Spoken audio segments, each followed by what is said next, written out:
जय माता दी दोस्तों, आइए हम दुर्गा सप्तशती के छठे अध्याय का श्रवण करते हैं।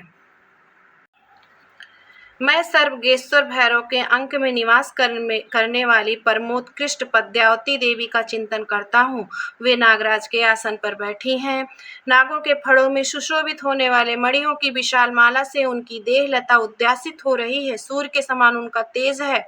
3 नेत्र उनकी शोभा बढ़ा रहे हैं। वे हाथों में माला, कुंभ, कपाल और कमल लिए हुए हैं तथा उनके मस्तक में अर्धचंद्र का मुकुट सुशोभित है। ऋषि कहते हैं, देवी का यह कथन सुनकर दूत को बड़ा अमर्ष हुआ और उसने दैत्यराज के पास जाकर सब समाचार विस्तार पूर्वक का सुनाया।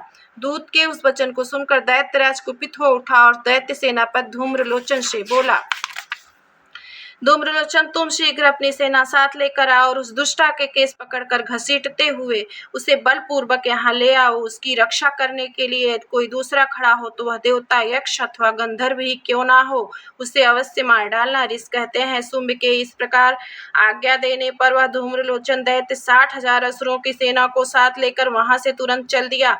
वहां पहुंचकर उसने हिमालय पर रहने वाली देवी को देखा और ललकार कर कहा, अरे तू शुंभ निशुंभ के पास चल। यदि इस समय प्रसन्नता पूर्वक मेरे स्वामी के समीप नहीं चलेगी तो मैं बलपूर्वक झोंटा पकड़कर घसीटता हुआ तुझे ले चलूंगा। देवी बोली, तुम्हें दैत्यों के राजा ने भेजा है। तुम स्वयं भी बलवान हो और तुम्हारे साथ विशाल सेना भी है। ऐसी दशा में यदि मुझे बलपूर्वक ले चलेंगे तो मैं तुम्हारा क्या कर सकती हूँ। ऋषि कहते हैं, देवी के यूं कहने पर असुर धूम्रलोचन उनकी ओर दौड़ा। तब अंबिका ने शब्द के उच्चारण मात्र से उसे भस्म कर दिया।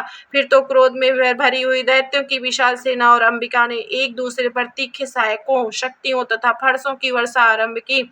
इतने में ही देवी का वाहन सिंह क्रोध में भरकर भयंकर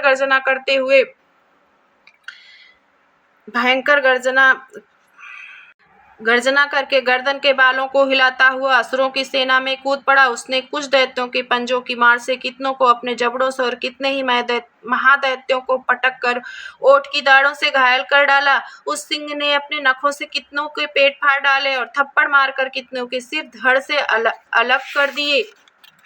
कितनों की भुजाएं और मस्तक काट डाले तथा अपनी गर्दन के बाल हिलाते हुए उसने दूसरे दैत्य के पेट फाड़कर उनका रक्त चूस लिया। अत्यंत क्रोध में भरे हुए देवी के वाहन उस महाबली सिंह ने क्षण भर में ही असुरों की सारी सेना का संहार कर डाला। शुंभ ने जब सुना कि देवी ने धूम्रलोचन असुर को मार डाला तब उसके सिंह ने सारी सेना का सफाया कर डाला। तब उस दैत्यराज को बड़ा क्रोध हुआ, उसका ओठ कांपने लगा। उसने चंड और मुंड नामक 2 महादैत्य को आज्ञा दी, हे चंड और हे मुंड, तुम लोग बहुत बड़ी सेना लेकर वहां जाओ। उस देवी के झोंटे पकड़कर अथवा उसे बांध कर शीघ्र यहाँ ले आओ। यदि इस प्रकार उसको लाने में संदेह हो तो युद्ध में सब प्रकार के अस्त्र शस्त्रों तथा समस्त आसुरी सेना का प्रयोग करके उसकी हत्या कर डाला। उस दुष्टा की हत्या होने तथा सिंह के मारे जाने पर उस अंबिका को बांध कर साथ ले शीघ्र ही लौटाना। इस प्रकार श्री मार्कंडेय पुराण में सार्वणिक मनवंतर की कथा के अंतर्गत देवी महात्म्य में धूम्रलोचन वध नामक छठा अध्याय पूरा हुआ। बोलो दुर्गा मैया की जय।